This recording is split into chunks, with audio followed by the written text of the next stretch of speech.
Economic calculation demonstrated. Segment 1, the variables. Economic calculation operates on a great many variables.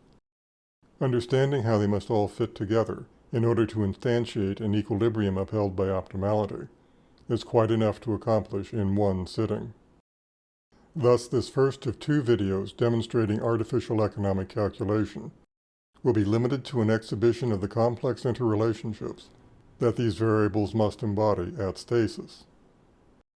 The system elaborated here will be animated in our demonstration's second segment.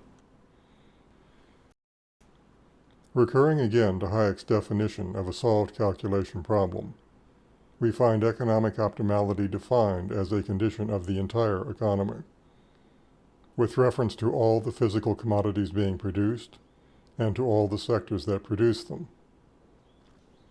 Thus, economics' familiar notion of the input-output table will be the context within which Mises' calculation problem will be shown to have been solved. SF-Econ's somewhat peculiar input-output format is featured in the desktop prototypes of our algorithm. Any of these prototypes should serve as a counterexample to the premise of economic non-computability. One such prototype has been prepared as an aid for your study. A link to this ordinary Excel workbook is provided in the show notes below. This prototype's input-output matrix segments a hypothetical economic system into 5 sectors. 3 are industrial sectors: capital goods, general goods, and non-durable goods. And 2 are household sectors, a bourgeoisie and a proletariat, with each sector being defined by the commodity it produces. SF-Econ transposes the familiar Leontief format by organizing sectors I into rows and commodities J into columns. Where Leontief presented monetary quanta in a sort of operating statement for the entire economy, SF-Econ, operating on physical quanta, finds it more informative to present data of like physical units in columns, so that their totals are most easily visualized. Axes for sector and commodity define a matrix of economic activity. A cell in this matrix presents the current physical rate at which a sector I is taking a commodity J off the market and into its productive operations. A commodity J is sector J's output. These ongoing acquisitions should be visualized as continuously replacing the assets being expended in creating the next generation of goods. Sectors regulate their asset levels by the difference between the rates at which assets are being replaced relative to the rates at which assets are being used up in production. Focusing on the general goods sector 2, we see that it is currently acquiring 25 physical units per year of the capital good.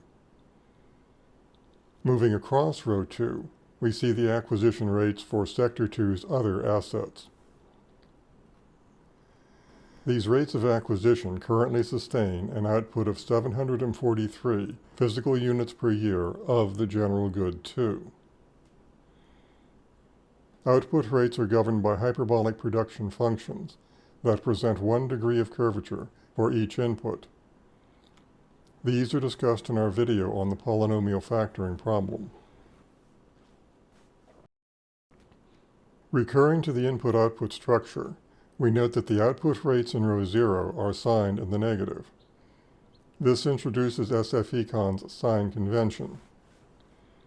Things going into the economy, such as assets entering the productive processes, are signed in the positive, as if to indicate increasing distance from the observer. Things coming back to us out of the economy, such as outputs, imports, and profits, are signed in the negative, as if to indicate decreasing distance from the observer. Focusing on the export-import vector, we see that general goods J equals 2 are being imported at a rate of 31 physical units per year, while 110 units of the non-durable good J equals 3 are being exported. This model economy is currently poised in physical stasis, because each column in the input-output matrix adds to 0. Just enough of each good is being produced and distributed so as to just replace everything that is being used in production. Column 0 transacts a constant value reference commodity. It reports the value of each sector's annual rate of asset turnover.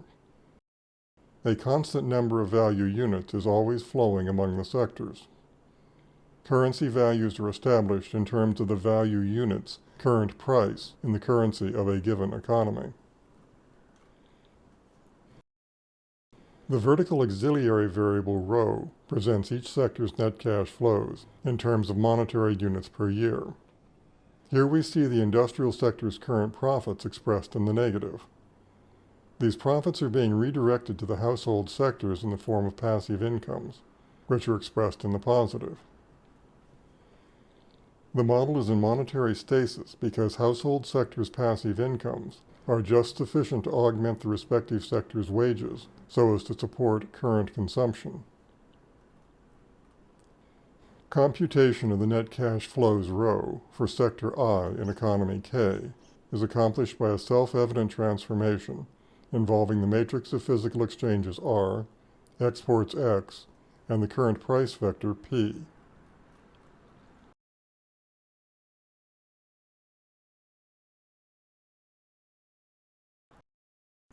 Money prices are calculated within SF-econ models through reference to current marginal costs of production. For household sectors, the notion of marginal cost is posited with the marginal value of household leisure. And price calculations are completed with further reference to the values of marginal product currently expressed in the body of our matrix of prices and values. Values of marginal product express a familiar relationship between prices and the shapes of production and utility trade-offs. This relationship can be envisioned by sectioning a sector's indifference function with respect to one input E and its associated output Y. Bear in mind that this must be one of the same indifference surfaces that controlled the input-output relations on which these discussions are based.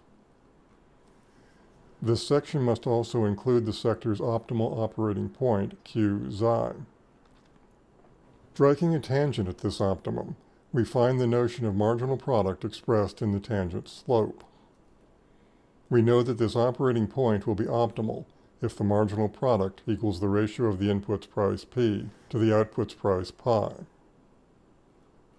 Rearranging this identity to reveal the value of marginal product, we see that optimality requires that the marginal value of an input J to a sector I must equal the input's price P.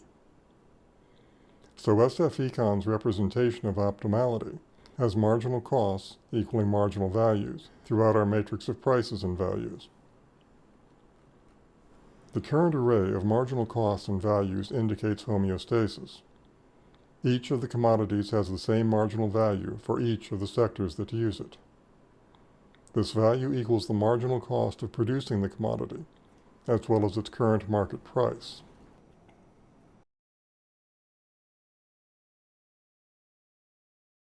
This notion of optimality, as every one agreeing as to the value of everything, has been cited by some economists as not being equivalent to Hayek's criteria for a solved calculation problem.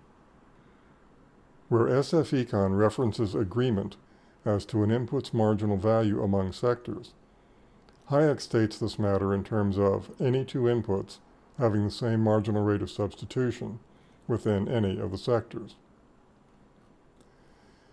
The following mathematical parenthesis addresses this apparent disconnect in order to align our formulation of optimality with that of Hayek. Our development begins by setting out the marginal value equation for one productive factor, E1, in an unspecified sector of an economy at its optimal stasis. Then we state a second marginal value equation for a different input, E2, to that same sector. Next, we divide the first equation by the second. Canceling like terms in the new equation removes all references to any particular sector, these being the product's output rate Y and its price pi. Multiplying both sides by -1, we isolate the marginal rate of substitution between any pair of inputs to any sector. On the opposite side of this equation, we find a ratio of the inputs' prices, both of which are constant at stasis, and neither of which is conditioned by anything relating to the specific sector chosen as a basis for this analysis. Thus, we see Hayek's criteria for optimality implicit in SF econs. Closing our parenthesis on Hayek completes our examination of SF econs' input-output structure. Our demonstration model operates on a hypothetical world composed of 3 economies, each of which is described by matrices structured in the manner just detailed. Each input-output array presents the same 5 sectors and commodities. The same units of measure for physical quanta are used throughout all the economies. The economy's monetary units are, however, distinct and allowed to vary independently. Economy number 1's currency is green, economy number 2's currency is yellow, and economy number 3's currency is blue. A fourth presentation of the model summarizes the physical interactions among these 3 hypothetical economies. This global perspective brings together the supply, demand, and export-import status of each commodity in each economy. Note that in the model's current state of equilibrium, global supply and demand are the same for every commodity, while in this mutual stasis, each economy's external trade balance is null. Thus we see that, from a global perspective, our model exhibits no physical imbalances that might upset the optimal states existing in any of its 3 constituent economies. A fifth portal for this demonstration exhibits each economy's financial stocks and flows in terms of its domestic currency. Absolute values of each currency are given in the inverse by a money price for the value unit. Each economy also presents its current interest rate, investment term, and leverage. Capital and saving stocks are accounted for the industrial and household sectors, as are the monetary flows surrounding these stocks. This display exhibits financial stasis in that each sector's dividend is exactly offset by its net cash flow. There are no foreign investments that might support returns, because none can be sustained, given that all trade imbalances are presently null. Thus we see currently optimal prices interacting with currently balanced physical flows to produce a financial stasis throughout the model.